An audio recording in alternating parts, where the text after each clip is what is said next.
बोल सियावर रामचंद्र की जय, पवन सुत हनुमान की जय। बोल शिव शंकर भगवान की, बोल अपने अपने गुरुदेव महाराज की जय। मंगल भवने मंगलहारी, द्रवशु दशरथ अजर बिहारी। दीन दयाल बिरद संभारी, हरियो नाथ मम संकट भारी। जो इच्छा करिए मन माही, हरि प्रसाद कुछ दुर्लभ नाही। चले राम लक्ष्मण मुनि संगा, गए जहाँ जग पावन गंगा। गादि सुनो सब कथा सुनाई, जय प्रकार सुर सरी में आई। तब प्रभु ऋषि समेत नहाई, विविध दान में देवन पाए। हर्ष चले मुनि वृंद सहाया, वेग विदेह नगर निराया। पुर रमता राम जब देखी, हर्षि अनुज समेत विशेषी। वापी को सरित सरनाना, सलिन सुधा सम मणि सोपाना। गुंजत मंजू मत रस भृंगा, कुंजत कल बहु वरण विहंगा। वर्ण वरण विकसे वन जाता, त्रिविध समीर सदा सुखदाता। सुमन वाटिका बागवन, विपुल विहंग निवार। फूलत फलत पल्वत, सोहत पुर चौपास। सियावर राम जय जय राम, मेरे प्रभु राम जय जय राम। करो कल्याण सीताराम, मेरे मन बसियो राधेश्याम। कल की कथा को कहाँ पे विश्राम दिया था? हाँ, अहल्या को उतार दिया था, विश्वामित्र जी के साथ प्रभु चले। श्री राम जी और लक्ष्मण जी मुनि के साथ चले। वह वहां गए जहाँ जगत के पवित्र करने वाली गंगा जी थी। महाराज गादी के पुत्र विश्वामित्र जी ने वह सब कथा क्या सुनाई, जिस प्रकार देव नदी गंगा जी पृथ्वी पर आई। तब प्रभु ने ऋषियों सहित गंगा जी में स्नान किया। ब्राह्मणों ने भांति भांति के दान पाए। फिर मुनि वृंद के साथ वह प्रसन्न होकर चले और शीघ्र ही जनकपुर के निकट पहुंच गए। श्री राम जी ने जब जनकपुरी की शोभा देखी, तब वह छोटे भाई लक्ष्मण जी सहित अत्यंत प्रसन्न हुए। वहां अनेकों बावलियां, कुएं, नदी और तालाब हैं, जिनके अमृत के समान जल है और मणियों की सीढ़ियां बनी हुई हैं। मकरंद रस से मतवाले होकर भौरे सुंदर गुंजार कर रहे हैं। रंग रंग के कमल खिले हैं। सदा सुख देने वाला शीतल मंद सुगंध पवन बह रहा है जनकपुरी में। पुष्प वाटिका, बाग और वन, जिनमें बहुत से पक्षियों का निवास है, फूलते फलते और सुंदर पत्तों से लदे हुए नगर के चारों ओर सुशोभित हैं। नगर की सुंदरता का वर्णन करते नहीं बनता। कुबेर के समान श्रेष्ठ धनी व्यापारी सब प्रकार की अनेक वस्तुएं दुकानों पर बैठे हैं। सुंदर चौराहे और सुहावनी गलियां सदा सुगंध से सींची रहती हैं। सबके घर मंगलमय हैं और उन पर चित्र कड़े हुए हैं, जिन्हें मानो कामदेव रूपी चित्रकार ने अंकित किया है। जहाँ जानकी जी का अत्यंत अनुपम निवास स्थान महल है, वहां के ऐश्वर्य को तो देखकर देवता भी थकित हो जाते हैं। मनुष्य की तो बात ही क्या है। उज्जवल महलों में अनेक प्रकार के सुंदर रीति से बने हुए मणि जड़ित सोने की जरी के पर्दे लगे हैं। सीता जी के रहने के सुंदर महल की शोभा का वर्णन नहीं किया जा सकता। राजमहल के सब दरवाजे सुंदर हैं। बहुत से सूरवीर मंत्री और सेनापति हैं। उन सब के घर भी राजमहल जैसे हैं। आमों का एक अनुपम बाग देखकर, जहां सब प्रकार के सुविधे थे और जो सब तरह से सुहावना था, विश्वामित्र जी ने कहा, हे सुजान रघुवीर, मेरा मन कहता है कि यहाँ रहा जाए। कृपा के धाम श्री रामचंद्र जी बहुत अच्छा स्वामी कहकर वही मुनियों के समूह के साथ ठहर गए। मिथिलापति जनक जी ने जब ये समाचार पाया कि महामुनि विश्वामित्र आए हैं, तब उन्होंने पवित्र हृदय के ईमानदार संभावी भक्त मंत्री, बहुत से योद्धा, श्रेष्ठ ब्राह्मण, गुरु और अपनी जाति के श्रेष्ठ लोगों को साथ लिया। इस प्रकार प्रसन्नता के साथ राजा मुनियों के स्वामी विश्वामित्र जी से मिलने चले। राजा ने मुनि के चरणों पर मस्तक रखकर प्रणाम किया। मुनियों के स्वामी विश्वामित्र जी ने प्रसन्न होकर राजा जनक को आशीर्वाद दिया। फिर सारी ब्राह्मण मंडली को आदर सहित प्रणाम किया और अपना बड़ा भाग्य जानकर राजा आनंदित हुआ। बार बार कुशल प्रश्न करके विश्वामित्र जी ने राजा को बैठाया। उसी समय दोनों भाई वहां पहुंचे जो फुलवाड़ी देखने गए थे। सुकुमार किशोर अवस्था वाले, श्याम और गौर वर्ण के दोनों कुमार नेत्रों को सुख देने वाले और सारे विश्व के चित्त को चुराने वाले हैं। तब रघुनाथ जी आए, तब सभी उठकर खड़े हो गए। विश्वामित्र जी ने उनको अपने पास बिठा लिया। दोनों भाइयों को देखकर सभी सुखी हुए। सबके नेत्रों में जल भर आया। मन को प्रेम में मगन जान राजा जनक ने विवेक का आश्रय लेकर धीरज धारण किया और मुनि के चरणों में सिर नवाकर गंभीर वाणी से कहा, हे नाथ, कहिए ये दोनों सुंदर बालक मणिकुल के आभूषण हैं या किसी राजवंश के राजकुमार हैं, अथवा जिसका वेदों ने नेति कहकर गान किया है, कहीं वह ब्रह्मा तो जुगल रूप धर कर नहीं आया है। मेरा मन तो संभाव से ही वैराग्य रूप है। इन्हें देखकर इस तरह मुग्ध हो रहा है जैसे चंद्रमा को देखकर चको। हे प्रभु, इसलिए मैं आपसे निश्चल भाव से पूछता हूँ, हे नाथ बताइए, छुपाव ना कीजिए। इनको देखते अत्यंत प्रेम के वश होकर मेरे मन ने जबरदस्ती ब्रह्मा सुख को त्याग दिया है। मुनि ने हंसकर कहा, हे राजन, आपने ठीक कहा, आपका वचन मिथ्या नहीं हो सकता। जगत में जहां तक जितने भी प्राणी हैं, ये सभी को प्रिय हैं। मुनि की वाणी सुनकर श्री राम जी मन ही मन मुस्कुराते हैं। तब मुनि जी बोले, ये रघुकुल मुनि महाराज दशरथ के पुत्र हैं। मेरे हित के लिए राजा ने इन्हें मेरे साथ भेजा है। ये राम और लक्ष्मण दोनों श्रेष्ठ भाई रूप, शील और बल के धाम हैं।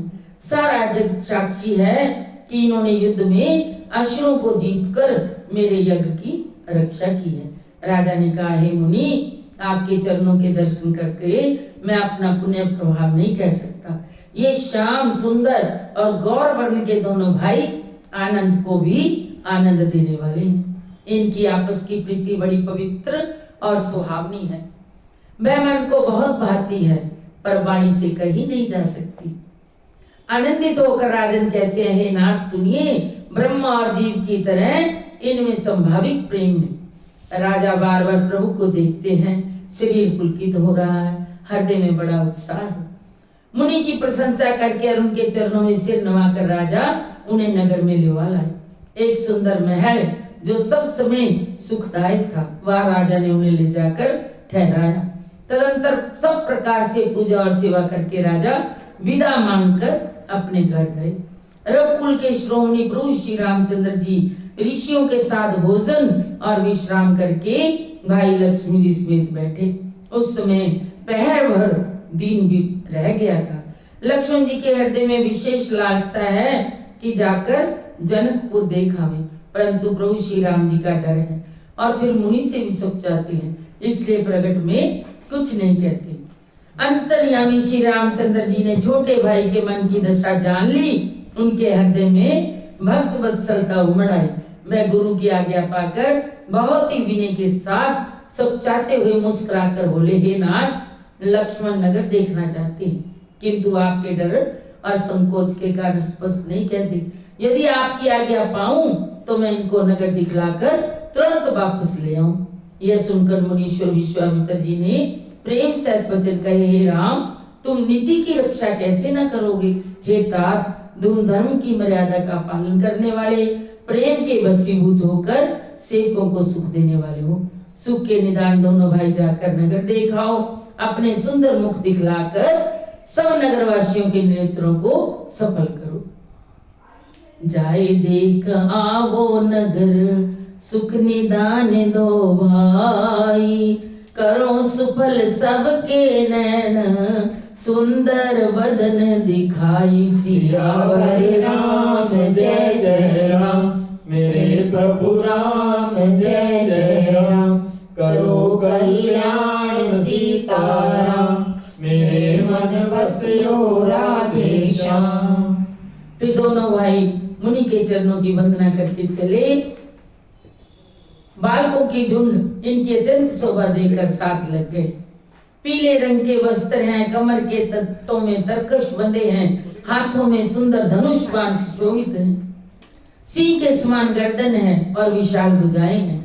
कानों में सोने के कर्ण फूल शोभा दे रही हैं। सिर पर सुंदर चौकनी टोपियां हैं।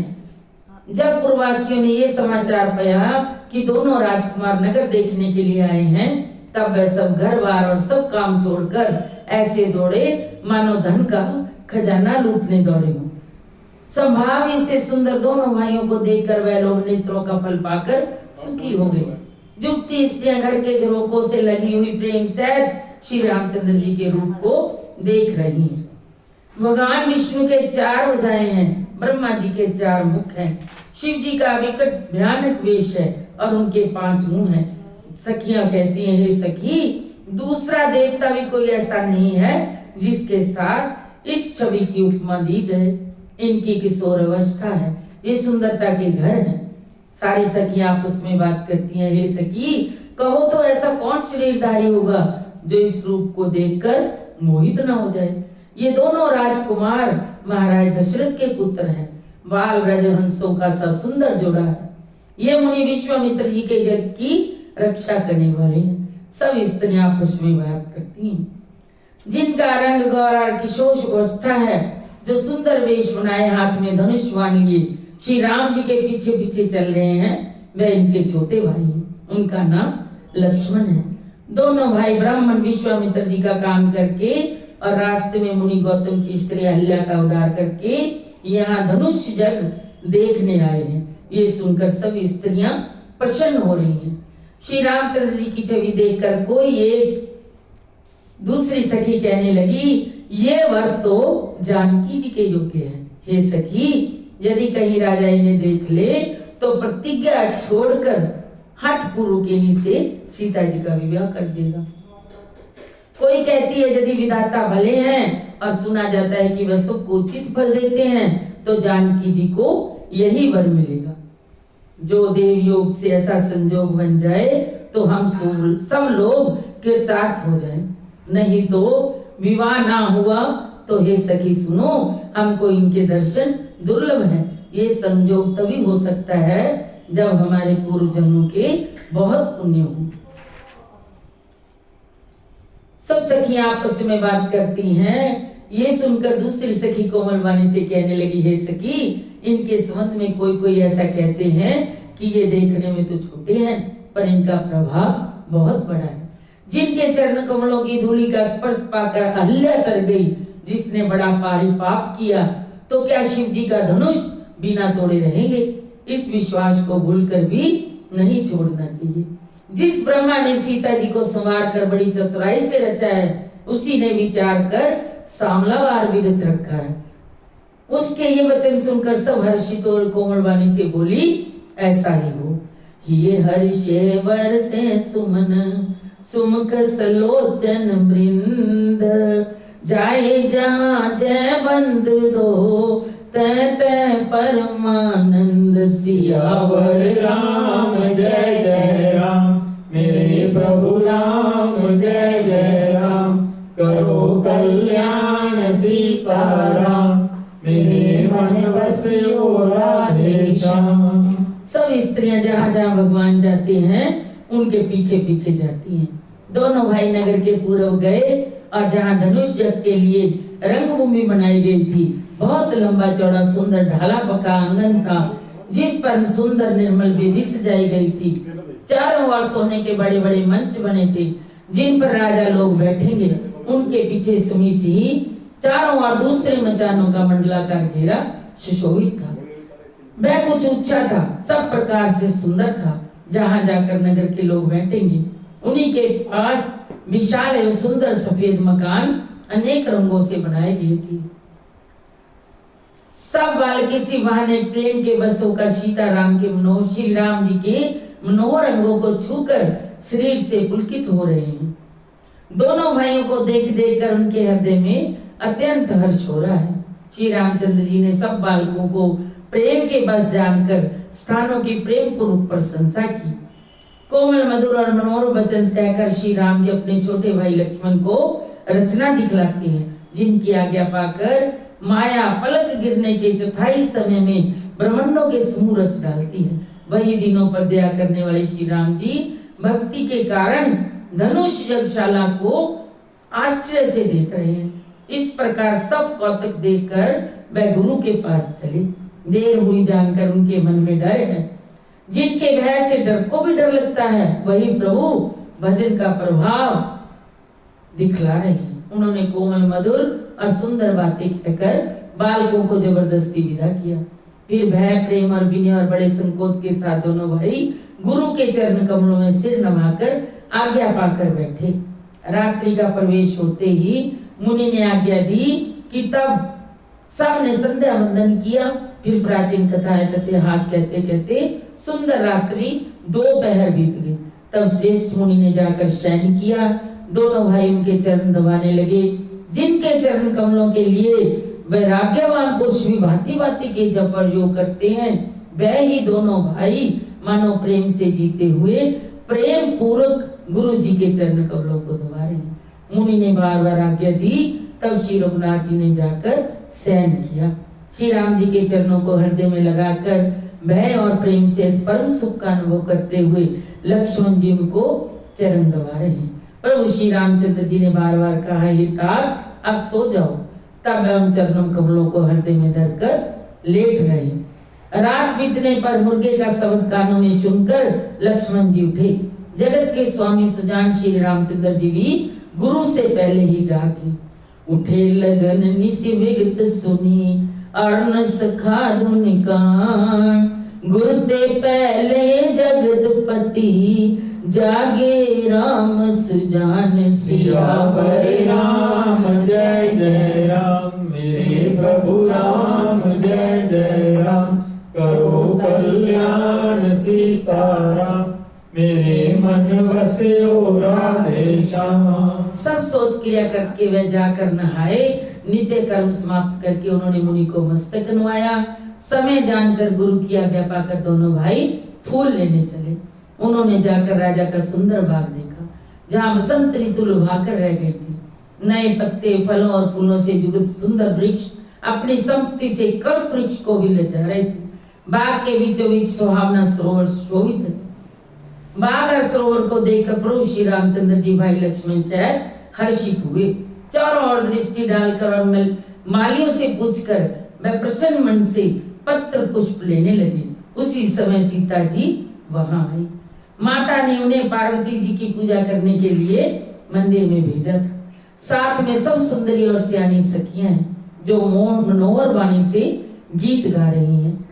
सरोवर के पास गिरजा जी का मंदिर सुशोभित है, जिसका वर्णन नहीं किया जा सकता। सखियों से सरोवर में स्नान करके सीता जी प्रसन्न मन से गिरजा जी के मंदिर में गई। उन्होंने बड़े प्रेम से पूजा की और अपने योग्य सुंदर वर मांगा। एक सखी सीता जी का साथ छोड़कर फुलवाड़ी देखने चली गई। उसने जाकर दोनों भाइयों को देखा और प्रेम में विहल होकर वह सीता जी के पास आई। सखियों ने उसकी दशा देखी कि उसका शरीर पुलकित है, नेत्रों में जल भरा है। सब कोमलवाणी से पूछ लेगी कि अपनी प्रसन्नता का कारण तो बता। उसने कहा, 2 राजकुमार बाग देखने आए, किशोर अवस्था के हैं, सब प्रकार से सुंदर हैं। वह सांवले और गौरे रंग के हैं। उनके सौंदर्य को मैं कैसे बखान करूं? वाणी बिना नेत्र की है और नेत्रों के वाणी नहीं है। ये सुनकर सीता जी के हृदय में बड़ी उत्कंठा जानकर सब सियानी सखियां प्रसन्न हुई। तब एक सखी कहने लगी, हे सखी, ये वही राजकुमार है जो सुना है कि कल विश्वामित्र मुनि के साथ आए और जिन्होंने अपने रूप की मोहिनी डालकर नगर के स्त्री पुरुषों को अपने वश में कर लिया है। जहां तहां सब लोग उनकी छवि का वर्णन करते हैं। अवश्य उन्हें चलकर देखना चाहिए। उसके वचन सीता जी को अत्यंत ही प्रिय लगे और दर्शन के लिए उनके नेत्र अकुला उठे। उसी प्यारी सखी को आगे करके सीता जी चली। पुरानी प्रीति को कोई लख नहीं पाता। नारद जी के वचनों का स्मरण करके सीता जी के मन में पवित्र प्रीति उत्पन्न हुई। वह चकित होकर सब और इस तरह देख रही हैं मानो डरी हुई मृग छोनी इधर उधर देख रही हो। हाथों के कड़े, गर्दनी और पायजेब के शब्द सुनकर श्री रामचंद्र जी हृदय में विचार कर लक्ष्मण जी से कहते हैं, मानो कामदेव ने विश्व को जीतने का संकल्प के डंके पर चोट मारी हो। ऐसा कहकर श्री राम जी ने फिर कर उस ओर देखा। श्री सीता जी के मुख रूपी चंद्रमा को निहारने के लिए उनके नेत्र चकोर बन गए और सोचा कर पलके छोड़ दी। सीता जी की शोभा देखकर शिव राम जी ने बड़ा सुख पाया। हृदय में उसकी सराहना करते हैं किंतु मुख से वचन नहीं निकलते। वह सीता जी की शोभा सुंदरता को भी सुंदर करने वाली है। हृदय में सीता जी की शोभा का वर्णन करके और अपनी दशा को विचार कर प्रभु श्री रामचंद्र जी पवित्र मन से अपने छोटे भाई लक्ष्मण से समय अनुकूल वचन बोले, हे तात, यह वही जानकी जी कन्या है जिसके लिए धनुष यज्ञ हो रहा है। सखियां इसे गौरी पूजन के लिए ले आई हैं। ये फुलवाड़ी में प्रकाश करती हुई फिर रही है, जिसकी अलौकिक सुंदरता देखकर संभाव से ही पवित्र मेरा मन क्षुब्ध हो गया है। वह सब कारण तो विधाता जाने, किंतु हे भाई सुनो, मेरे मंगलदायक अंग फड़क रहे हैं। रघुवंशियों का ये जगमत स्वभाव है कि उनका मन कभी को मार्ग पैर पैर नहीं रखता। मुझे तो अपने मन का अत्यंत ही विश्वास है कि जिसने स्वप्न में भी पराई स्त्री पर दृष्टि नहीं डाली है, रण में शत्रु जिनकी पीठ नहीं देख पाते, पराई स्त्रियां जिनके मन और दृष्टि को नहीं खींच पाती, और भिखारी जिनके जहां से ना ही नहीं पाते, ऐसा श्रेष्ठ पुरुष संसार में थोड़े है। यो श्री राम जी छोटे भाई से बातें कर रहे हैं, पर मन सीता जी के रूप में लुभाया हुआ है। उनके मुख रूपी कमल के छवि रूप मकरंद रस को भौरे की तरह पी रहा है। सीता जी चकित होकर चारों ओर देख रही है। मन इस बात की चिंता कर रहा है कि राजकुमार कहाँ चले गए। तब सखियों ने लता की ओट में सुंदर श्याम और गौर कुमारों को दिखलाया। उनके रूप को देखकर सीता जी के नेत्र ललचा उठे। श्री रघुनाथ जी की छवि देखकर नेत्र निश्चल हो गए, पलकों ने भी गिरना छोड़ दिया। नेत्रों के रास्ते श्री राम जी को हृदय में लाकर चतुर श्रोमणी जानकी जी ने पलकों के किवाड़ बंद कर लिए। तब सखियों ने सीता जी को प्रेम के वश जाना। तब मैं मन में सोचा गई, कुछ नहीं कह सकती थी।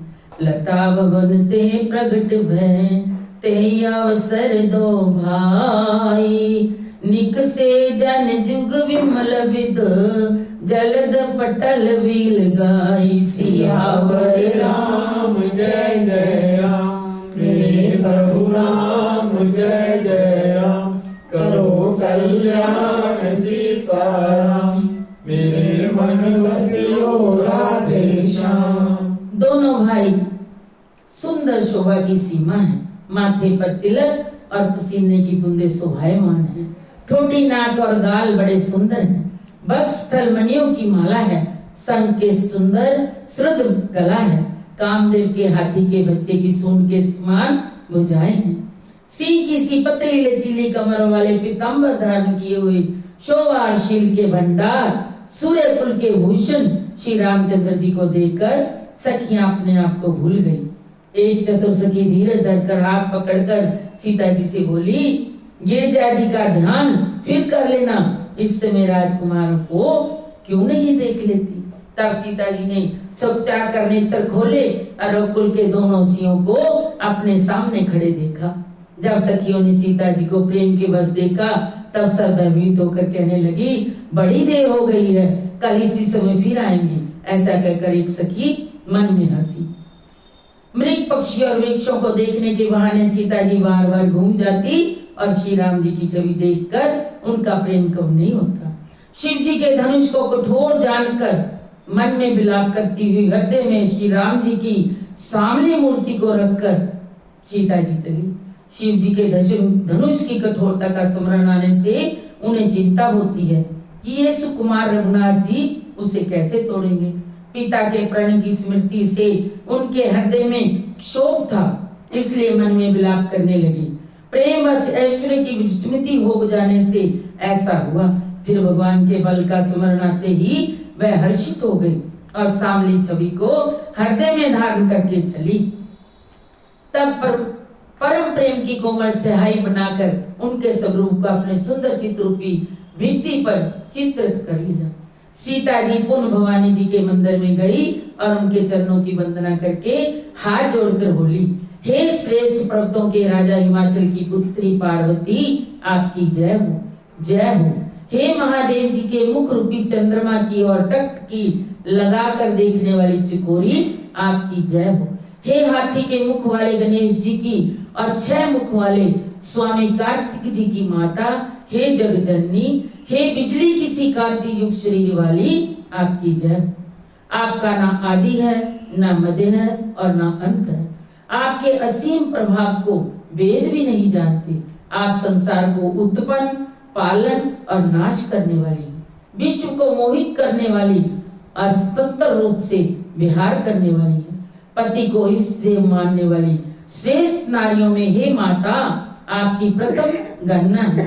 आपकी अपार महिमा को हजारों सरस्वती और शेष जीवी नहीं कह सकती। हे भक्तों को मुंह मांगा वर देने वाली, हे त्रिपुर के शत्रु शिव जी की प्रिय पत्नी, आपकी सेवा करने से चारों फल सुलभ हो जाते हैं। हे देवी, आपके चरण कमलों की पूजा करके देवता, मनुष्य और मुनि सभी सुखी हो जाते हैं। मेरे मनोरथ को आप भली भांति जानती हैं, क्योंकि आप सदा सबके हृदय रूपी नगरी में निवास करती हैं। इस कारण मैंने आपको प्रकट नहीं किया। ऐसा कहकर जानकी जी ने उनके चरण पकड़ लिए। गिरजा जी सीता जी के विनय और प्रेम के बस में हो गई। उनकी माला खिसक पड़ी और मूर्ति मुस्कुराई। सीता जी ने आदर पूर्वक उस माला को सिर पर धारण किया। गौरी जी का हृदय हर्ष से भर गया और वह बोली, हे सीता, हमारी सच्ची आशीष सुनो, तुम्हारी मनोकामना पूरी होगी। नारद जी का वचन सदा पवित्र और सत्य है। जिसमें तुम्हारा मन अनुरक्त हो गया है वही वर तुमको मिलेगा। जिसमें तुम्हारा मन अनुरक्त है वही संभाव से ही सुंदर सांवला श्री रामचंद्र जी तुमको मिलेगा। वह दया का खजाना और सुजान है, तुम्हारे सील और स्नेह को जानता है। इस प्रकार श्री गौरी जी का आशीर्वाद सुनकर जानकी जी समेत सब सखियां हृदय में हर्षित हुई। तुलसीदास जी कहते हैं, भवानी जी को बार बार पूजकर सीता जी प्रसन्न मन से राजमहल को लौट चली। गौरी जी को अनुकूल जानकर सीता जी के हृदय को जो हर्ष हुआ वह कहा नहीं जा सकता। सुंदर मंगलों के मूल उनके बाएं अंग फड़कने लगे।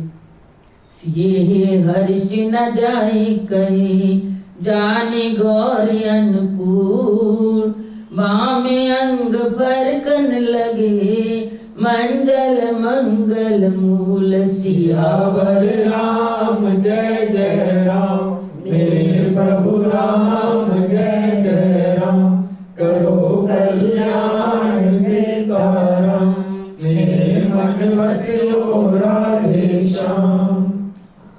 हृदय में सीता जी के सौंदर्य की सराहना करते हुए दोनों भाई गुरु जी के पास गए।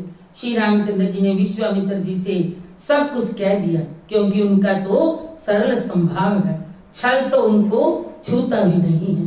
फूल पाकर मुनि जी ने पूजा की, फिर दोनों भाइयों को आशीर्वाद दिया कि तुम्हारे मनोरथ सफल हो। ये सुनकर श्री राम लक्ष्मण सुखी हुए। श्रेष्ठ विज्ञानी मुनि विश्वामित्र जी भोजन करके कुछ प्राचीन कथाएं कहने लगे। दिन बीत गया और गुरु की आज्ञा पाकर दोनों भाई संध्या करने चले। पूर्व दिशा में सुंदर चंद्रमा उदय हुआ। श्री रामचंद्र जी ने उसे सीता जी के मुख के समान देखकर सुख पाया। फिर मन में विचार किया कि ये चंद्रमा सीता जी के मुख के समान नहीं है, खारे समुद्र में तो इसका जन्म, फिर विष इसका भाई, दिन में ये मलिन रहता है और कल की है। बेचारा गरीब चंद्रमा सीता जी के मुख की बराबरी कैसे पा सकता है? फिर ये घटता बढ़ता है। अंत जानकी जी के मुख की तुझे अपमान देने में बड़ा अनुचित कर्म होगा और दोष लेगा। श्री रामचंद्र जी ने विचार किया। फिर मुनि के चरण कमलों में प्रणाम करके आज्ञा पाकर उन्होंने विश्राम किया। रात बीतने पर श्री रघुनाथ जी जागे और भाई को देखकर ऐसा कहने लगे, हे तात देखो, कमल चक्रवात और समस्त संसार को सुख देने वाला अरुणोदय हुआ है। लक्ष्मण जी दोनों हाथ जोड़कर प्रभु के प्रभाव को सूचित करने वाली कोमल वाणी बोले, अरुणोदय होने से कुमंदनी सुख जा गई, तारागणों का प्रकाश फीका पड़ गया। सब राजा रूपी तारे उजाला करते हैं, पर वह धनुष रूपी महान अंधकार को हटा नहीं सकती। वैसे ही हे प्रभु, आपके सब भक्त धनुष टूटने पर सुखी होंगे। सूर्य उदय हुआ, बिना ही परिश्रम अंधकार नष्ट हो गया, तारे छिप गए, संसार में तेज का प्रकाश हो गया। हे रघुनाथ जी, सूर्य ने अपने उदय के बहाने सब राजाओं को आपका प्रताप दिखलाया है। आपकी भुजाओं के बल की महिमा को खोल कर दिखाने के लिए ही धनुष तोड़ने की ये पद्धति प्रकट हुई है। भाई के वचन सुनकर प्रभु मुस्कुराए। फिर संभाव से ही पवित्र श्री राम जी ने स्रोत से निवृत्त होकर स्नान किया और नित्य कर्म करके वह गुरु जी के पास आए। आकर उन्होंने गुरु जी के सुंदर चरण कमलों में सिर नवाया। तब जनक जी ने सदानंद जी को बुलाया और उन्हें तुरंत ही विश्वामित्र मुनि के पास भेजा।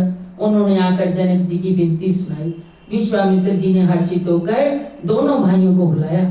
सदानंद जी के चरणों की वंदना करके प्रभु श्री रामचंद्र जी गुरु जी के पास जा बैठे। तब मुनि ने कहा, हे तात चलो, जनक जी ने बुलावा भेजा है, चलकर सीता जी के स्वयंवर को देखना चाहिए। देखे ईश्वर किसको बढ़ाई देते हैं। लक्ष्मण जी ने कहा, हे नाथ, जिस पर आपकी कृपा होगी वही बढ़ाई का पात्र होगा। धनुष तोड़ने का श्रेय उसी को प्राप्त होगा। इस श्रेष्ठ वाणी को सुनकर सब मुनि प्रसन्न हुए। सभी ने सुख मानकर आशीर्वाद दिया। फिर मुनियों के समूह सहित कृपालु श्री रामचंद्र जी धनुष यज्ञशाला देखने चले। दोनों भाई रंगभूमि में आए हैं। ऐसी खबर जब सब नगरवासियों को पाई, तब बालक, जवान, बूढ़े, स्त्री, पुरुष सभी घर और कामकाज को बुलाकर चल दिए। जब जनक जी ने देखा कि बड़ी भीड़ हो गई है, तब उन्होंने सब विश्वास पात्र सेवकों को बुलवा लिया और कहा, तुम लोग तुरंत सब लोगों के पास जाओ और सब किसी को जथा योग्य आसन दो। उन सेवकों ने कोमल और नम्र वचन कहकर उत्तम, मध्यम, नीच और लघु सभी श्रेणी के स्त्री पुरुषों को अपने अपने योग्य स्थान पर बैठाया। उसी समय राजकुमार राम और लक्ष्मण वहां वैसे सुंदर हैं मानो साक्षात नौवरता ही उनके शरीरों पर छा रही है। वह राजाओं के समाज में ऐसे शोभित हो रहे हैं मानो तारागणों के बीच में दो पूर्ण चंद्रमा हो। जिनकी जैसी भावना थी प्रभु की मूर्ति उन्होंने वैसी ही देखी। महान रणधीर राजा लोग श्री रामचंद्र जी के रूप को ऐसा देख रहे हैं मानो स्वयं वीर शरीर धारण किए हों। छल से जो राक्षस वन वहां राजा के वेश में बैठे थे, उनके प्रभु को प्रत्यक्ष काल के समान देखा। स्त्रियां हृदय में हर्षित होकर अपनी अपनी रुचि के अनुसार उन्हें देख रही हैं, मानो रस ही परम अनुपम मूर्ति धारण किए सुशोभित हो रहा है। नारवे लोग के हर्षिए निज निज रुचि अनुरूप, जन सोहत श्रृंगार धर मूरत परम अनूप। सियावर राम जय जय राम, मेरे प्रभु राम जय जय राम।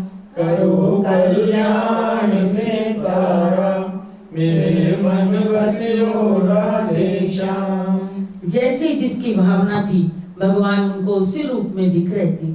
विद्वानों को प्रभु विराट रूप में दिखाई दिए। जनक समेत रानियां उन्हें अपने बच्चे के समान देख रही हैं। हरि भक्तों ने दोनों भाइयों को सब सुखों को देने वाले इष्ट देव के समान जाना। सीता जी जिस भाव से श्री रामचंद्र जी को देख रही है, वह स्नेह और सुख तो कहने में कहा नहीं जाता। उस स्नेह और सुख का वह हृदय में अनुभव कर रही हैं, पर वह कह नहीं सकती। सुंदर सांवले और गौरी शरीर वाले तथा विश्व भर के नेत्रों को चुराने वाले कौशलाधीश के कुमार राज समाज में शोभित हो रही हैं। दोनों मूर्तियां संभाव से ही मन को हरने वाली हैं। सुंदर, चितवन, कामदेव के भी मन को हरने वाली हैं। हंसी चंद्रमा की किरणों के तिरस्कार करने वाली है। हृदय पर गजमुक्ताओं के सुंदर कंठे तुलसी जी की मालाएं सुशोभित हैं। कमर में तरकस और पीतांबर है। उन्हें देखकर सब लोग सुखी हुए।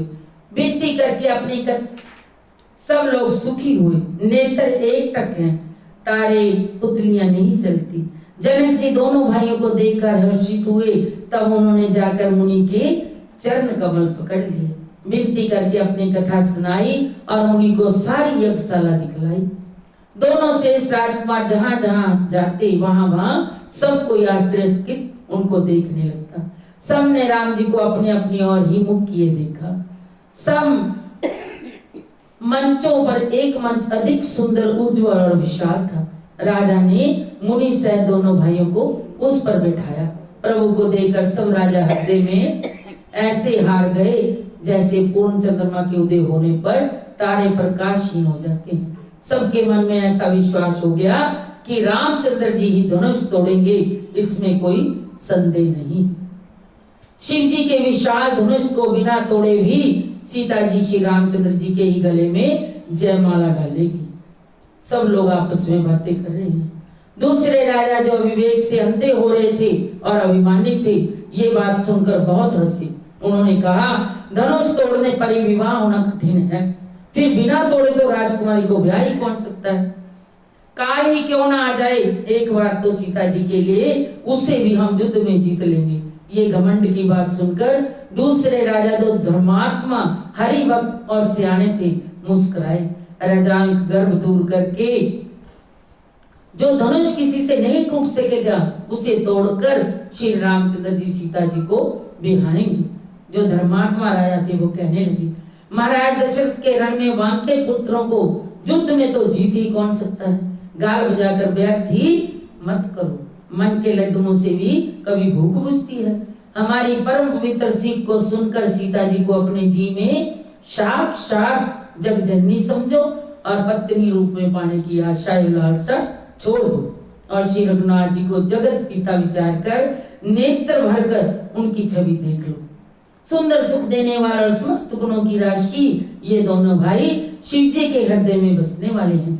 स्वयं शिव जी भी जिन्हें सदा हृदय में छिपाए रखते हैं, वह तुम्हारे नेत्रों के सामने आ गए हैं। समीप आए हुए अमृत के समुद्र को छोड़कर तुम जगजननी जानकी को पत्नी रूप में पाने की दुर्स्वरूप मिथ्या मृग जल को देखकर दौड़ क्यों मरते हो। फिर भाई जिसको जो अच्छा लगे वही जाकर करो।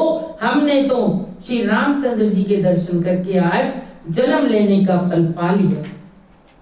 ऐसा कहकर जो अच्छे राजा प्रेम मगन होकर श्री राम जी का अनुपम रूप देखने लगे। देवता लोग भी आकाशीय विमानों पर चढ़े हुए दर्शन कर रहे हैं और सुंदर गान करते हुए फूल बरसा रहे हैं। तब स्वअवसर जानकर जानकी जी ने जनक जी ने सीता जी को बुलावा भेजा।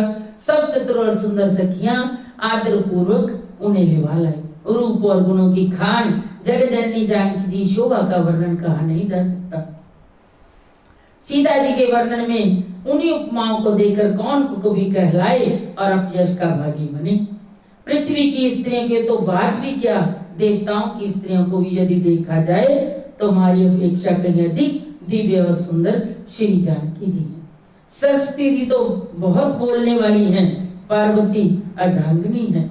कामदेव की स्त्री रति पति को बिना शरीर का जानकर बहुत दुखी रहती है और जिनके विष और मद जैसे प्रिय भाई हैं, उन लक्ष्मी के समान तो जानकी जी को कहा भी कैसे जाए।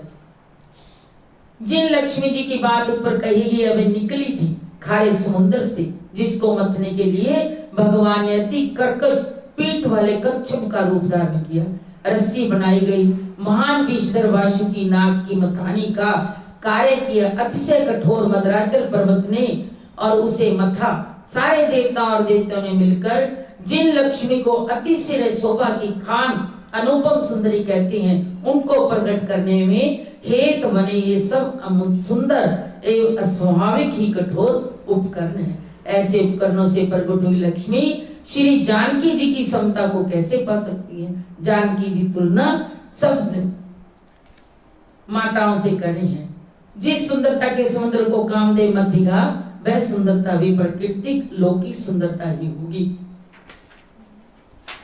चली संग ले सखी सयानी, गावत गीत मनोहर वाणी। सोए नवल तन सुंदर सारी, जगत जननी अतुलित छवि वारी। भूषण सकल सुदेश सुहाए, अंग अंग रचि सखन बनाए, रंग भूम जब सिए पगधारी, देख रूप मोहे नर नारी। सियानी सखिया सीता जी को साथ लेकर मनोहर वाणी से गीत गाती हुई चली। सीता जी के नवल शरीर पर सुंदर साड़ी सुशोभित है। जग जननी की महान छवि अतुलनीय है। सब आभूषण अपनी अपनी जगह पर शोभित हैं। सब सखियों ने अंग अंग में भली भांति सजाकर पहनाया। जब सीता जी ने रंगभूमि में पैर रखा तथा उनका दिव्य रूप देखकर स्त्री पुरुष सभी मोहित हो गए। देवताओं ने हर्षित होकर नगाड़े बजाए और पुष्प वर्षा कर अप्सराएं गाने लगी। सीता जी के कर कमलों में जयमाला सुशोभित है। सब राजा चकित होकर अचानक उनकी ओर देखने लगे। सीता जी चकित से श्री राम जी को देखने लगी। तब सब राजा लोग मोह के वश हो गए। सीता जी ने मुनि के पास बैठे हुए दोनों भाइयों को देखा तो उनके नेत्र अपना खजाना पाकर ललचाकर श्री राम जी में लग गए। परंतु गुरुजनों की लाश से तथा बहुत बड़े समाज को देखकर सीता जी सकुचा गई। वह श्री रामचंद्र जी को हृदय में लाकर सखियों की ओर देखने लगी। श्री रामचंद्र जी का रूप और सीता जी की छवि देखकर स्त्री पुरुषों ने पलक झपकाना छोड़ दिया और सब कहने लगे, हे विधाता, जनक की मूर्ता को शीघ्र हर लीजिए। हमारी ऐसी सुंदर बुद्धि उन्हें दीजिए कि जिससे बिना ही विचार किए राजा अपना प्रण धनुष तोड़ना छोड़कर सीता जी का विवाह राम जी से कर दे। संसार उन्हें भला क्या कहेगा, क्योंकि ये बात सब किसी को अच्छी लगती है। हट करने से अंत में भी हृदय जलेगा। सब लोग इसी लालसा में मगन हो रहे हैं कि जानकी के जो के वर तो ये सांवला ही है। तब राजा जनक ने बंदी जनों को बुलाया। वह वंश की कृति गाते हुए चले। राजा ने कहा, जाकर मेरा प्रण सबसे कहो। भाट चले। उनके हृदय में कम आनंद न था। भाटों ने श्रेष्ठ वचन कहा, हे पृथ्वी की पालना करने वाले सब राजागण सुनिए। हम अपनी भुजा उठाकर जनक जी का विशाल प्रण कहते हैं। राजाओं की भुजाओं का बल चंद्रमा है। शिव जी का धनुष राहु है। वह भारी है, कठोर है, ये सबको पता है। बड़े भारी योद्धा रावण और बानासुर भी इस धनुष को देखकर चुपके से चलते बने। उसे उठाना तो दूर रहा, छूने तक की हिम्मत ना हुई। उसी शिव जी के कठोर धनुष को जो आज राजसभा में जो भी तोड़ेगा, तीनों लोकों की विजय के साथ ही उसको जानकी जी बिना किसी विचार के हठ पूर्वक वर्ण करेगी। प्रण सुनकर सब राजा ललचा उठे। जो वीरता के अभिमानी थे वह मन में बहुत ही तमतमाए, कमर कसकर कुलाकर उठे और अपने इष्ट देव को सर नवाकर चले। बड़े ताव से शिव जी के धनुष की ओर देखते हैं, फिर निगाह जमाकर उसे पकड़ते हैं। करोड़ों भांति से जोर लगाते हैं, पर वह उठता नहीं। जिन राजाओं के मन में कुछ विवेक है वह धनुष के पास ही नहीं जाते। वह मूर्ख राजा किटकिटाकर धनुष को पकड़ते हैं, परंतु जब नहीं उठता तो लज्जा कर चले जाते हैं। मानो वीरों की भुजाओं का बल पाकर वह धनुष अधिक से अधिक भारी होता जाता है। तब 10,000 राजा एक ही भार धनुष को उठाने लगे, तब भी वह उनके टाले नहीं टलता। शिव जी का वह धनुष कैसे नहीं दिखता था, जैसे कामी पुरुष के वचनों से सती का मन कभी चलायमान नहीं होता। सब राजा उपहास के योग्य हो गए, जैसे वैराग्य के बिना सन्यासी उपहास के योग्य हो जाता है। कीर्ति, विजय, बड़ी वीरता, इन सबको वह धनुष के हाथों बरवश हार कर चले गए। राजा लोग हृदय से हार कर श्रीहुन हो गए और अपने अपने समाज में जा बैठे। राजाओं का सफल देखकर जनक अकुला उठे और ऐसे वचन बोले जो मानो क्रोध में सने हुए थे। मैंने जो प्रण ठाना था उसे सुनकर दीप दीप के अनेकों राजा आए। देवता और दैत्य भी मनुष्य का सिरण धारण करके आए तथा और भी बहुत से रणधीर वीर आए, परंतु धनुष को तोड़कर मनोहर कन्या बड़ी विजय और अत्यंत सुंदर कीर्ति को पाने वाला मानो ब्रह्मा ने किसी को रचा ही नहीं। कुंवर मनोहर विजय बड़ कीर्ति अति कमनीय, पावनिहार विरंच जन रच्यो न धन दमनीय। सियावर राम जय जय राम, मेरे प्रभु राम जय जय राम। करो कल्याण सीताराम, मेरे मन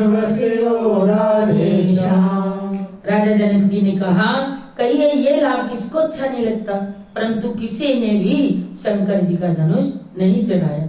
अरे भाई, चढ़ाना और तोड़ना तो दूर रहा, कोई तिल भर भूमि भी छुड़ा नहीं सका। अब कोई वीरता का अभिमानी नाराज ना हो, मैंने आज जान लिया पृथ्वी वीरों से खाली हो गई। अब आशा छोड़कर अपने अपने घर जाओ, ब्रह्मा ने सीता जी का विवाह लिखा ही नहीं। यदि प्रण छोड़ता हूं तो पुण्य जाता है, इसलिए क्या करूं, कन्याकुमारी ही रहे। यदि मैं जानता कि पृथ्वी वीरों से शून्य है तो प्रण करके उपहास का पात्र ना बनता। जनक के वचन सुनकर सभी स्त्री पुरुष जानकी जी की ओर देखकर दुखी हुए, परंतु लक्ष्मण जी तमतमा उठे। उनकी भौहें टेढ़ी हो गई, होंठ फड़कने लगे और नेत्र क्रोध से लाल हो गए। श्री रघुवीर जी के डर से कुछ मत कहो, कह नहीं सकते, पर जनक के वचन सुनकर लक्ष्मण जी को बाण के समान लगे। श्री रामचंद्र जी के चरण कमलों में सिर नमाकर वह यथार्थ वचन बोले। रघुवंशियों में कोई भी जहां होता है उस समाज में ऐसे वचन कोई नहीं कहता। जैसे अनुचित वचन रोककर श्रोमणी श्री राम जी की उपस्थिति जानते हुए भी जनक जी ने कहे, हे सूर्य कुल रूपी कमल के सूर्य सुनिए, मैं संभाव से कहता हूँ, कुछ अभिमान करके नहीं। यदि आपकी आज्ञा पाऊं तो मैं ब्रह्मांड को गेंद की तरह उठा लूं और उसे कच्चे घड़े की तरह फोड़ डालूं। मैं सुमेरु पर्वत को मूली की तरह तोड़ सकता हूँ। हे भगवान, आपके प्रताप की महिमा से ये बेचारा पुराना धनुष कौन सी चीज है। ऐसा जानकर हे नाथ, आज्ञा हो तो कुछ खेल करूं, उसे भी देखिए। धनुष को कमल की डंडी की तरह चढ़ाकर उसे 100 योजन तक दौड़ा लिए चला जाऊंगा। हे नाथ, आपके प्रताप के बल से धनुष को बरसाती छत्ते की तरह तोड़ दूंगा। यदि ऐसा ना करूं तो प्रभु के चरणों की शपथ है, फिर मैं धनुष और तरकश को कभी हाथ में नहीं लूंगा। जो ही लक्ष्मण जी क्रोध भरे वचन बोले कि पृथ्वी डगमगा उठी और चारों दिशाओं में हाथी कांप गए। सभी लोग और सब राजा डर गए। सीता जी के हृदय में बड़ा हर्ष हुआ और जनक जी सुख जा गए। गुरु विश्वामित्र जी, श्री रघुनाथ जी और सब मुनि मन में प्रसन्न हुए और बार बार पुलकित होने लगे। श्री रामचंद्र जी ने इशारे से लक्ष्मण को मना किया और प्रेम से अपने पास बैठा लिया। विश्वामित्र जी शुभ समय जानकर अत्यंत प्रेम भरी वाणी बोले, हे राम उठो, शिव जी का धनुष तोड़ो और हे तात जनक का संताप मिटाओ। गुरु के वचन सुनकर श्री राम जी ने चरणों में सिर नवाया। उनके मन में न हर्ष हुआ न विषाद, और वह अपनी खड़े होने की शान से जवान सिंह को भी लज्जाते हुए सहज संभाव से ही उठ खड़े हुए। मंच रूपी उदयांचल पर रघुनाथ जी रूपी बाल सूर्य के उदय होते ही सब संत रूपी कमल खिल उठे और नेत्र रूपी भारत हर्षित हो गए। उदित उदय गिरि मंच पर रघुवर बाल पतंग, बिकसे संत सरोज सब हर्षे लोचन भृंग। सियावर राम जय जय राम, मेरे प्रभु राम जय जय राम, करो कल्याण सीताराम, मेरे मन बसियो राधे श्याम। राजाओं की आशा रूपी रात्रि नष्ट हो गई। उनके वचन रूपी तारों के समूह का चमकना बंद हो गया। अभिमानी राजा रूपी कुमन संकुच हो गए और कपटी राजा रूपी उल्लू छिप गए। मुनि और देवता रूपी चकवे शोक रहित हो गए। वह फूल बरसाकर अपनी सेवा प्रकट कर रहे हैं। प्रेम सहित गुरु के चरणों की वंदना करके श्री रामचंद्र जी ने मुनियों से आज्ञा मांगी। समस्त जगत के स्वामी श्री राम जी सुंदर मत वाले श्रेष्ठ हाथी किसी चाल से संभाव की चले। श्री रामचंद्र जी के चलते ही नगर भर के सब स्त्री पुरुष सुखी हुए और उनके शरीर रोमांच से भर गए। उन्होंने पितर और देवताओं की वंदना करके अपने पुण्यों का स्मरण किया। यदि हमारे पुण्यों का कुछ भी प्रभाव हो तो हे गणेश गोसाई, श्री रामचंद्र जी शिव जी के धनुष को कमल की डंडी की भांति तोड़ डाले।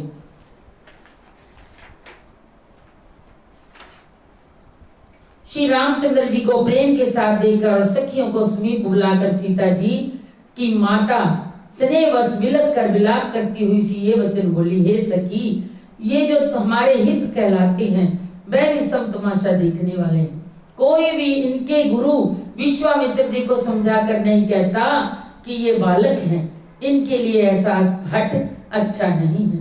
जो धनुष रावण और बाण जैसे जग दिग्विजयी वीरों के हिलाए से ना हिल सका, उसे तोड़ने के लिए मुनि विश्वामित्र जी का राम जी को आज्ञा देना और राम जी का उसको तोड़ने के लिए चल देना रानी को हट जान पड़ा। इसलिए वे कहने लगी कि गुरु विश्वामित्र जी को कोई समझाता क्यों नहीं।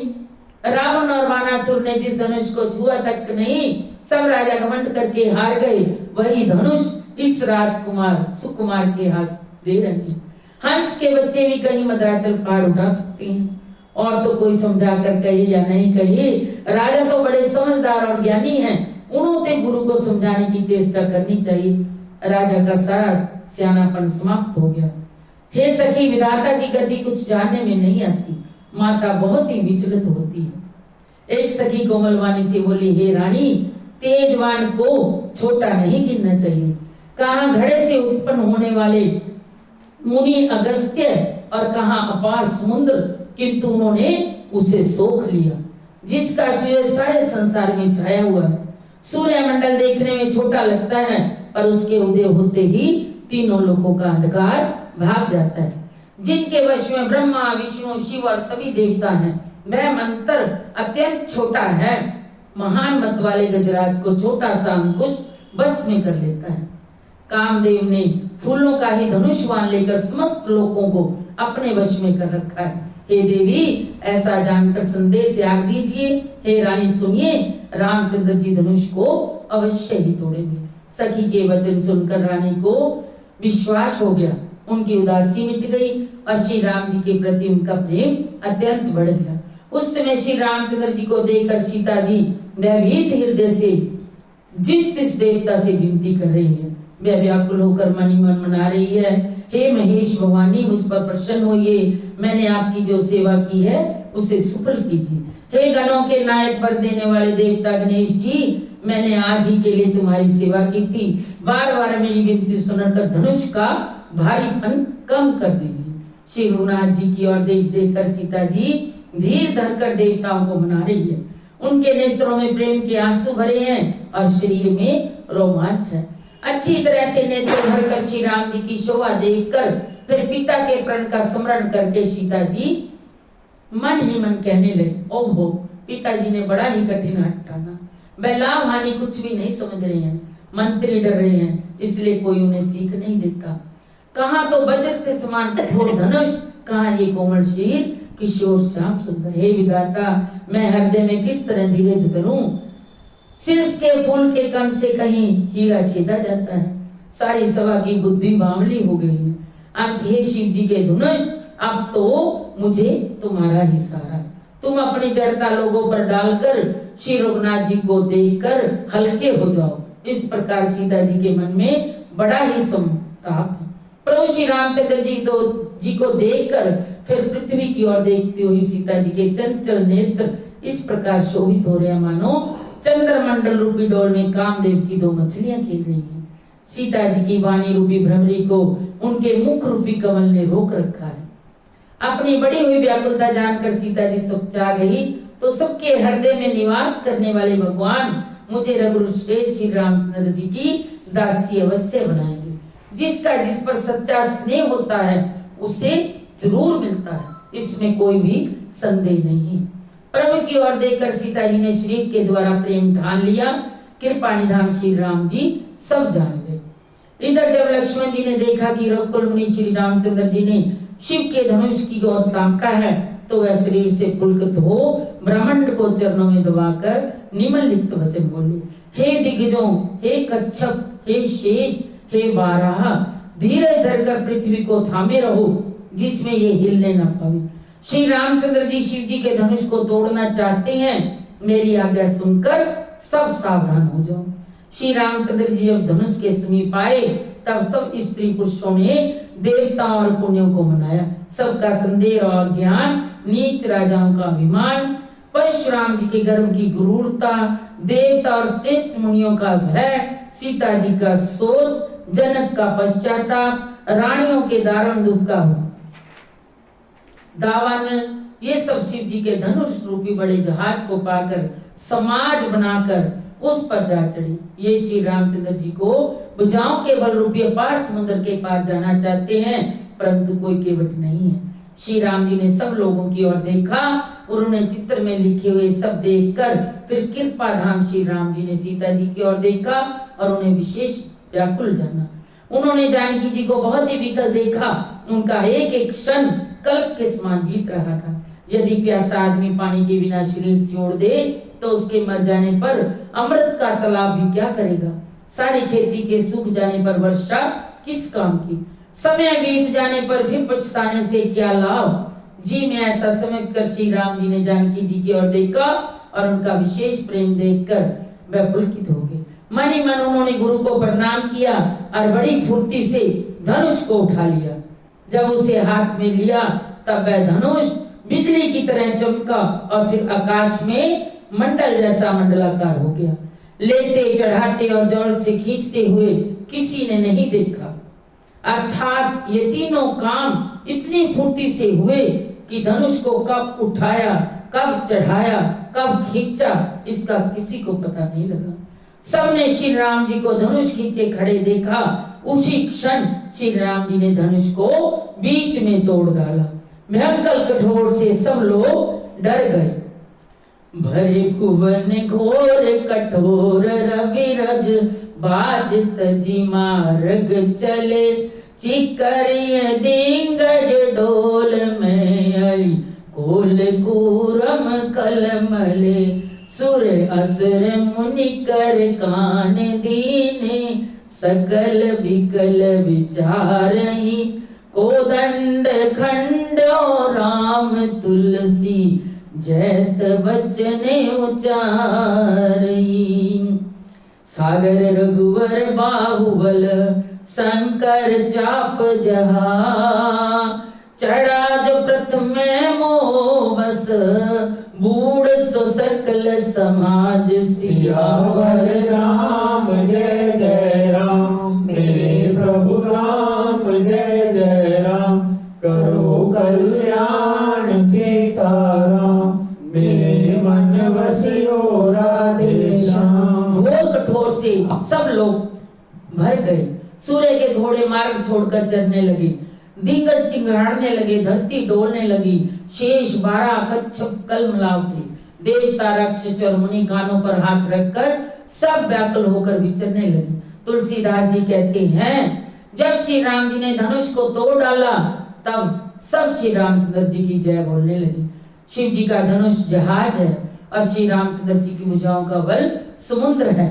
धनुष टूटने से वह सारा समाज डूब गया जो मोहवश पहले इस जहाज पर चढ़ा हुआ था। प्रभु ने धनुष के दोनों टुकड़े पृथ्वी पर डाल दिए। ये देखकर सब लोग सुखी हुए। विश्वामित्र रूपी पवित्र समुद्र में, जिसमें प्रेम रूपी सुंदर अथाह जल भरा है, राम रूपी पूर्णचंद्र को देखकर पुलकावली रूपी भारी लहरें बढ़ने लगी। आकाश बड़े जोर से जोर नगाड़े बजने लगे। देवगणाएं गान करने लगी और नाचने लगी। ब्रह्मा आदि देवता, सिद्ध और मुनीश्वर लोग प्रभु की प्रशंसा कर रहे हैं और आशीर्वाद दे रहे हैं। सारे ब्रह्मांड में जय जयकार की ध्वनि छा गई, जिसमें धनुष टूटने की ध्वनि जान ही नहीं पड़ती। बुद्धि धीर वाले भाट मार्गदर्शक लोग कीर्ति का बखान कर रहे हैं। सखियों से रानी अत्यंत हर्षित हुई, मानो सूखते हुए धान पर पानी पड़ गया हो। जनक जी ने सोच त्याग कर सुख प्राप्त किया, मानो तैरते तैरते थके हुए पुरुष ने था पानी हो। धनुष टूट जाने पर राजा लोग निस्तेज हो गए, जैसे दिन में दीपक की शोभा जाती रहती है। श्री राम जी को लक्ष्मण जी किस प्रकार देख रहे हैं, जैसे चंद्रमा को चकोर का बच्चा देख रहे हो। तब सतानंद जी ने आज्ञा दी और सीता जी ने श्री राम जी के पास गमन किया। तुम उठो सिया श्रृंगार करो, शिव धनुष राम ने तोड़ा है। तुम उठो सिया श्रृंगार करो, शिव धनुष राम ने तोड़ा है। शिव धनुष राम ने तोड़ा है। शिव धनुष राम ने तोड़ा है। सीता से नाता जोड़ा है। सीता से नाता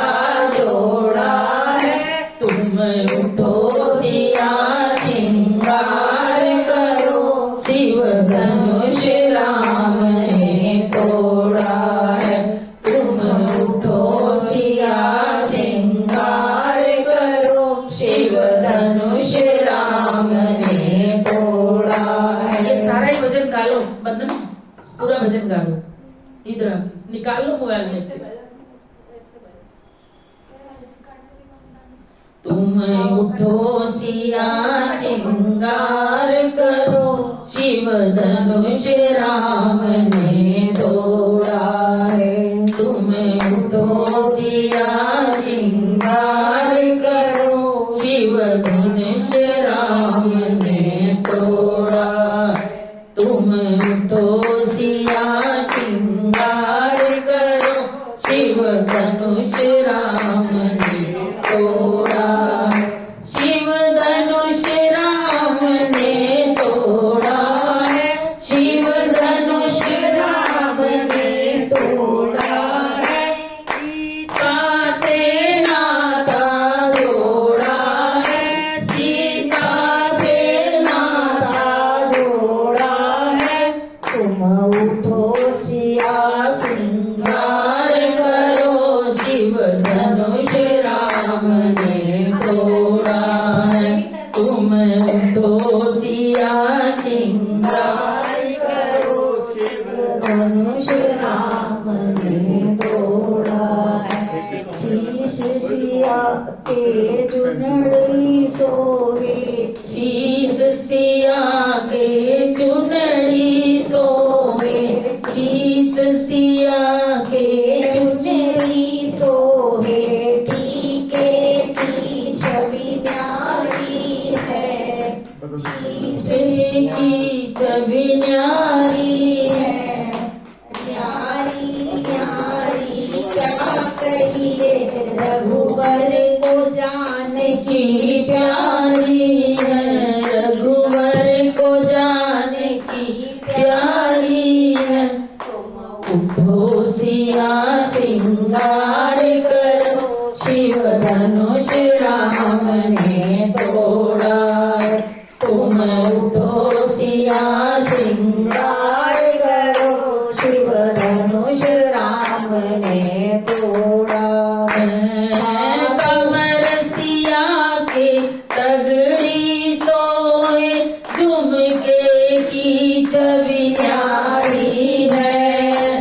कमर सिया के तगड़ी सोहे, झुमके की छवि न्यारी है। न्यारी न्यारी क्या कहिए, रघुवर को जानकी प्यारी है। तुम उठो सिया श्रृंगार करो, शिव धनुष राम ने तोड़ा है। तुम उठो सिया श्रृंगार करो, शिव धनुष राम ने तोड़ा है। पैर सिया के पायल सोए, बिछिया की छवि न्यारी है। पैर सिया के पायल सोए, बिछिया की छवि न्यारी है। न्यारी न्यारी क्या कहिए, रघुवर को जानकी प्यारी है। न्यारी न्यारी क्या कहिए, रघुवर को जानकी प्यारी है। तुम उठो सिया श्रृंगार करो, शिव धनुष राम ने तोड़ा है। तुम उठो सिया श्रृंगार करो, शिव धनुष राम ने तोड़ा है। श्री राम श्री राम जी को लक्ष्मण जी किस प्रकार देख रहे हैं, जैसे चंद्रमा को चकोर का बच्चा देख रहे हो।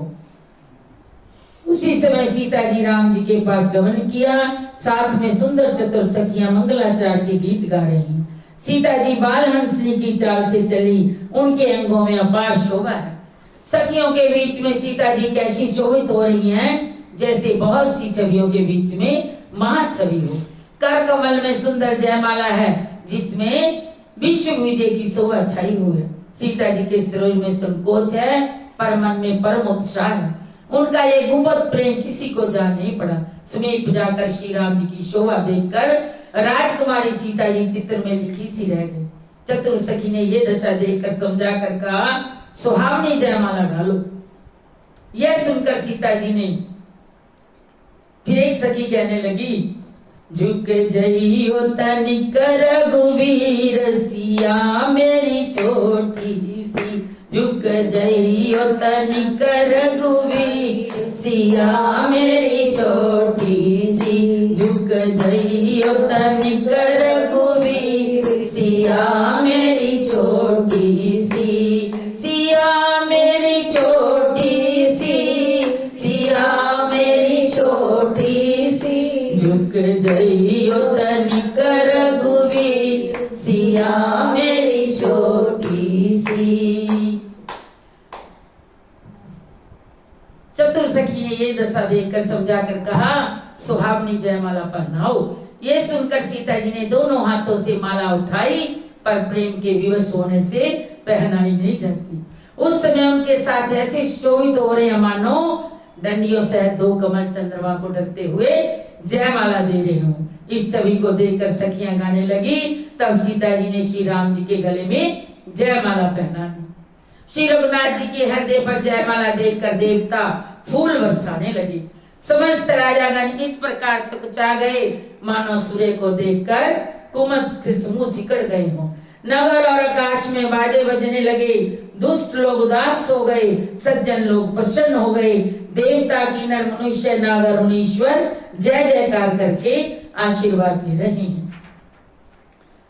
देख देववर से सुमन रघुवर उर्जयमान, जनक विलोक रवि कुमुद गण, सकुचे सकल भुआल सियावर राम जय जय राम, मेरे प्रभु राम जय जय राम, करो कल्याण सीताराम, मेरे मन बसियो राधेश्याम। देवताओं की स्त्रियां नाचती गाती हैं, बार बार हाथों से पुष्पों की अंजलियां छूट रही हैं। जहां तहां ब्राह्मण देव धवनी कर रहे हैं और भाट लोग बखान कर रहे हैं। श्री सीता जी राम जी की जोड़ी ऐसे शोभित हो रही मानो सुंदरता और श्रृंगार रस एकत्र हो गए हों। सखियां कह रही हैं, सीते स्वामी के चरण छुओ। किंतु सीता जी अत्यंत भयभूत हुई, उनके चरण नहीं छूती। क्यों नहीं छूती? गौतम तिये गति सुरत कर, नहीं परसत पग पान, मानवी से रघुवंश मणि, प्रीति अलौकिक जान सियावर राम जय जय राम, मेरे प्रभु राम जय जय राम, करो कल्याण सीताराम, मेरे मन बसियो राधेश्याम। गौतम जी की स्त्री अहिल्या की गति का स्मरण करके सीता जी के मन में भय हो गया और वह चरणों से श्री राम जी के चरणों को हाथों से स्पर्श नहीं कर रही, क्योंकि उन्होंने कहा कि वह पत्थर भी नारी बन गया। सीता जी की लोक प्रीति जानकर रघुकुल मुनि श्री रामचंद्र जी मन में हंसे। अब आगे की कथा कल का है, क्योंकि अभी मास प्राण बहुत बड़ा है, 9:30 हो गया ना। अब थोड़े भजन गा लो, ठीक है। बोलो श्री राम जय राम जय जय राम, बोलो श्री राम जय राम जय जय राम, बोलो श्री राम जय राम जय जय राम, बोलो श्री राम जय राम जय जय राम, बोलो श्री राम जय राम जय जय राम, बोलो श्री राम जय राम जय जय राम। जनकपुरी में आए राम, जनकपुरी में आए राम, बोलो श्री राम जय राम जय जय राम, बोलो श्री राम जय राम जय जय राम। धनुष तोड़या है श्री राम, धनुष तोड़या है श्री राम, बोलो श्री राम जय राम जय जय राम, बोलो श्री राम जय राम जय जय राम। बोल धनुष सुत हनुमान की जय। बोल सियावर रामचंद्र की जय। बोल अपने अपने गुरुदेव महाराज की। बोल जगदीश्वरी भवानी